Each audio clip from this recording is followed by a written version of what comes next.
जी ताज सिंध सरकार जे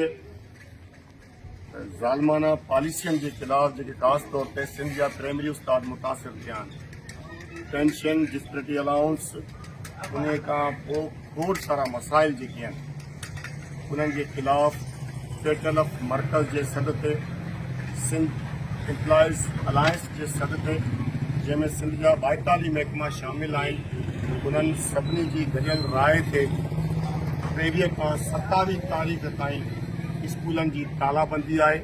उन में असां government boys man CD primary school झोल वारा भी उन सद ते मरकज़ जे सद ते उन्हनि सां गॾु आहियूं। तंहिं करे सॼी सिंध जे एम्प्लॉइज़ खे इहा अपील आहे त इन ज़ालमाना रवैयनि जे ख़िलाफ़ पंहिंजो भरपूर एहतजाज रिकॉर्ड कराइनि। तव्हांजी महिरबानी। अची वियो।